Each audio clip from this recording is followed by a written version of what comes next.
जय सिया राम दोस्तों, आइए हम रामचरितमानस का अयोध्या कांड का पाठ करें। पिछले एपिसोड में हमने दोहा नंबर 77 तक की कथा पढ़ी थी। अब आगे की कथा इस प्रकार है। श्री गणेशाय नमः। ओम नमः शिवाय। श्री गुरु चरण सरोज रज, निज मन मुकुर सुधार। बरनो रघुबर विमल जसु, जो दायक फल चार। बुद्धिहीन तनु जानिके, सुमिरौ पवन कुमार। बल बुद्धि विद्या देहु मोहि, हरहु कलेश विकार। सियावर राम जय जय राम।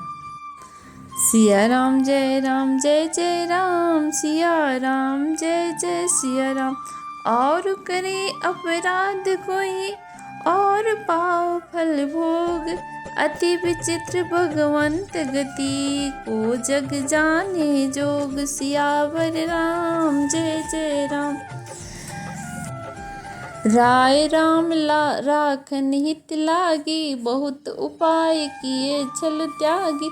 लखी राम रुख रहत न जाने, धर्म धुरंधर धीर सयाने। तब नृप सिय लाई उर लेने, अति हित बहुत भांति सुख सिख देने। कही बन के दुख दुसह सुनाए, सासु ससुर पित सुख समुझाए। सिय मनु राम चरण अनुरागा, घरु न सुगमु बनु विषम न लागा।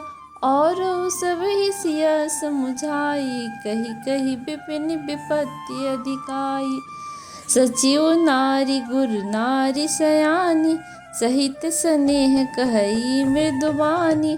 तुम कहो न तो न दीन बनवासु, करहु सकहि ससुर गुण सासु। राम जी राजा दशरथ जी से बन जाने के लिए विदा लेने आते हैं, तो कहते हैं, हे पिताजी, मुझे आशीर्वाद दीजिए और आज्ञा दीजिए।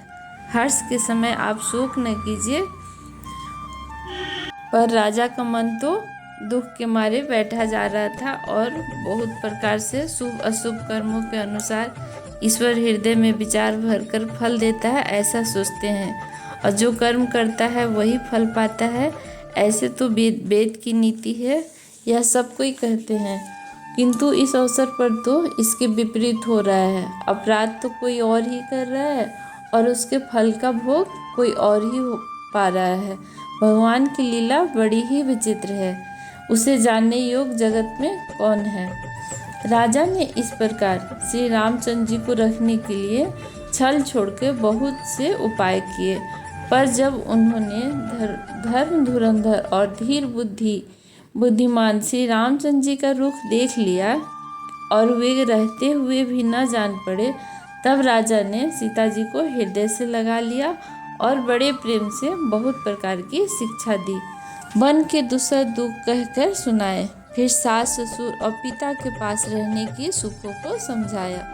परंतु सीता जी का मन श्री रामचंद्र जी के चरणों में अनुरूप था, इसीलिए उन्हें घर अच्छा नहीं लगा और न वन भयानक लगा। फिर और सब लोगों ने भी वन में विपत्तियों की अधिकता बताकर सीता जी को समझाया। मंत्री सुमंत जी की पत्नी और गुरु वशिष्ठ जी की स्त्री अरुंधति तथा और भी चतुर स्त्रियां स्नेह के साथ कोमल वाणी से कहती हैं कि तुमको तो राजा ने वनवास नहीं दिया ना, इसलिए जो ससुर गुरु और सास कहे तुम वही करो। सिया राम जय जय राम। सिया राम जय जय सिया राम। सिख सितली हित मधुर मृदु, सुनि सितहीन सुहानी। शरद चंद चंदिनी लगत, जनु चकई अकुलानी। सियावर राम जय जय राम।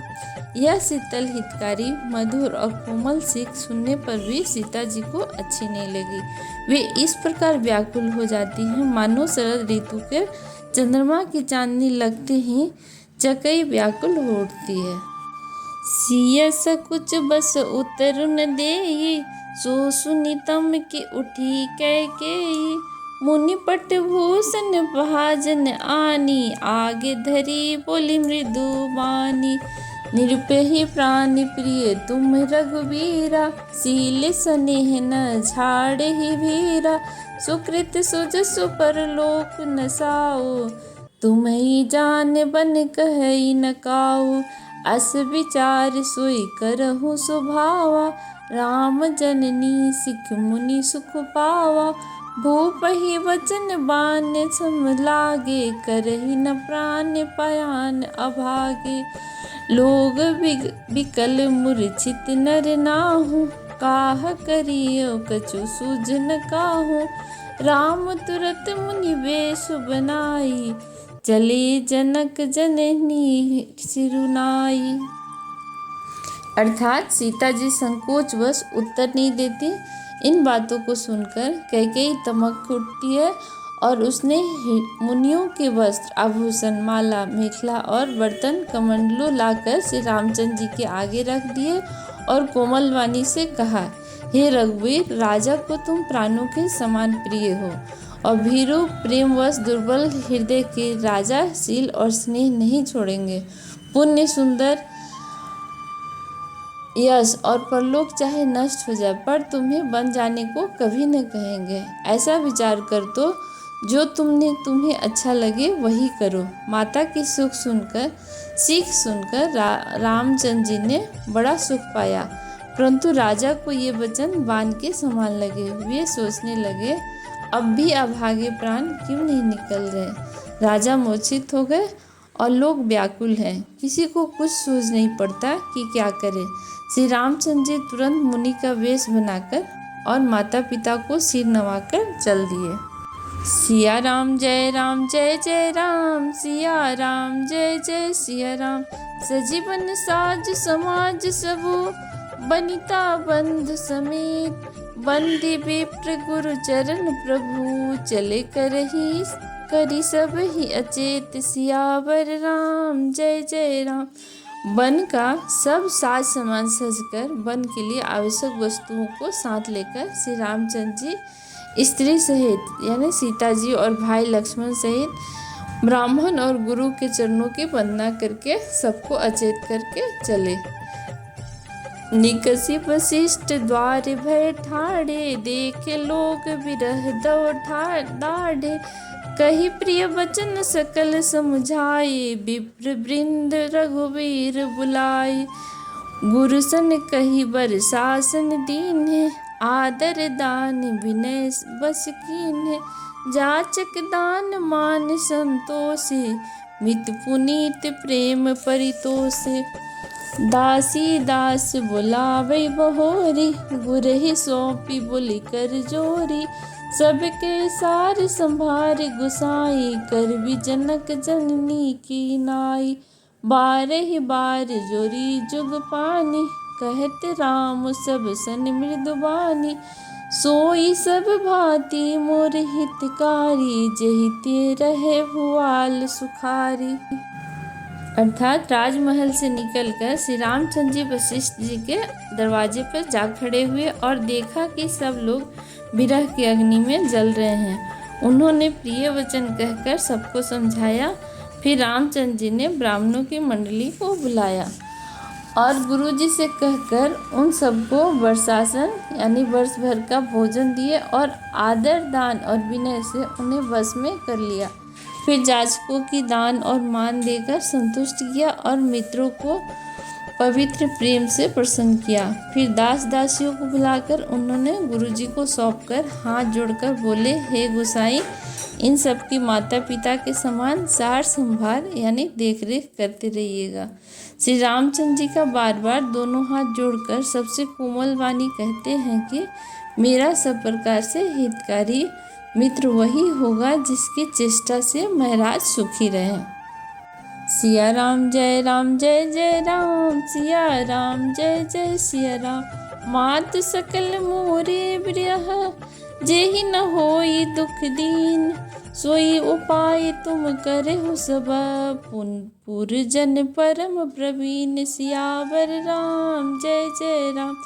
हे परम चतुर पूर्वासी सज्जनों, आप लोग सब वही उपाय करिएगा जिससे मेरी सब माताएं मेरे विरह के दुख से दुखी न हो। यही विधि राम सब ही समझावा, गुरुपद पदुम हरषि सिर नावा। गणपति गौरी गिरीश मनाई, चले आशीष पाई रघुराई। राम चलत अति भयो विषादु, सुनी न जाई पुर आरत नादु।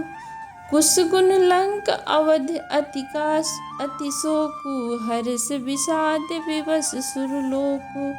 गई मूर्छा तब भूपति जागे, बोली सुमत्र कहन अस लागे। राम चले बन प्राण न जाई, केहि सुख लागहि रहत तन माही।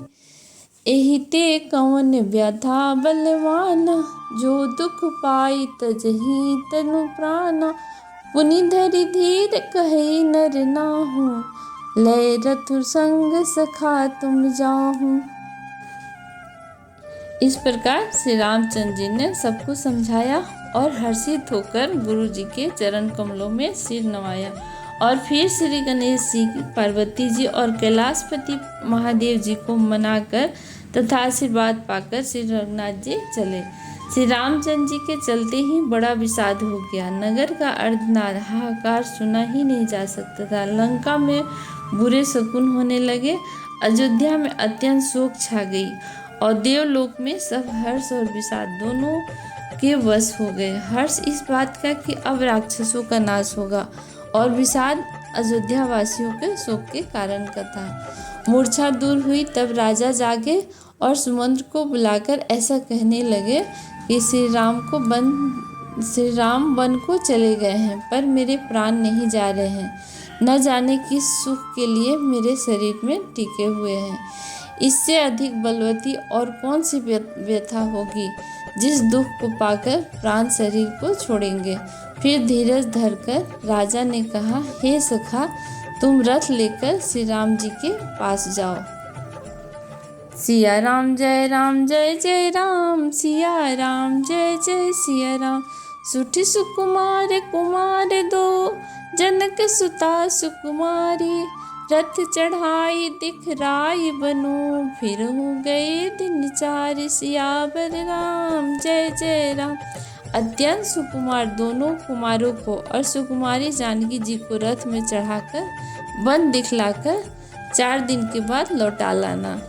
जौ नहीं फिर ही धीर दो भाई, सत्य संधि दृढ़ व्रत रघुराई। तो तुम विनय करो कर जोरी, फेर हो प्रभु मिथिलेश किशोरी।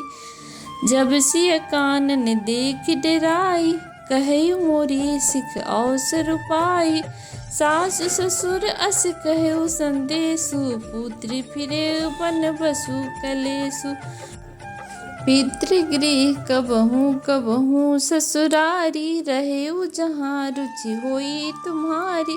एहि विधि करे हो उपाय कदम्बा, फिर न होई प्राण अवलंबा। नाही त मोर मरनु परिणामा, कछु न बसाई भई विधि बामा। अस कही मूर्छी परामहि प्राऊ, राम लखन सियो आनी दिखाओ। फिर कहते हैं, यदि धैर्यवान दोनों भाई न लौटे, क्योंकि रघुनाथ जी के प्राण के सच्चे और दृढ़ता से नियम का पालन करने वाले हैं, तो तुम हाथ जोड़कर विनती करना कि हे प्रभु, जनक कुमारी सीता जी को तो लौटा दीजिए। और जब सीता जी वन को देख कर डरे, तब मौका पाकर मेरी यह सीख उनसे कहना कि तुम्हारे सास ससुर ने ऐसा संदेश कहा है कि हे पुत्री, तुम लौट चलो, वन में बहुत क्लेश है। कभी पिता के घर, कभी ससुराल, जहाँ तुम्हारी इच्छा हो वहीं रहना। इस प्रकार तुम बहुत से उपाय करना। यदि सीता जी लौट आई तो मेरे प्राणों को सहारा हो जाएगा, नहीं तो अंत में मेरा तो मरना ही होगा। विधाता के विपरीत होने पर कुछ बस नहीं चलता। हे राम, लक्ष्मण और सीता जी को लाकर दिखाओ। ऐसा कहकर राजा मूर्छित होकर पृथ्वी पर गिर पड़े। सिया राम जय राम, सिया राम जय जय सिया राम। पाई रजाय सुनाई सिरु, रतु अति बेग बनाए। गयो जहाँ बाहेर नगर, सिय सहित दो भाई। सियावर राम जय राम। सुमंत्र जी राजा की आज्ञा पाकर सिर नवाकर और बहुत जल्दी रथ जुड़वाकर वहां गए, जहां नगर के बाहर सीता जी सहित दोनों भाई थे। जय सिया राम। आगे की कथा अगले एपिसोड में। अब तक आपने दोहा नंबर 81 तक की कथा सुनी।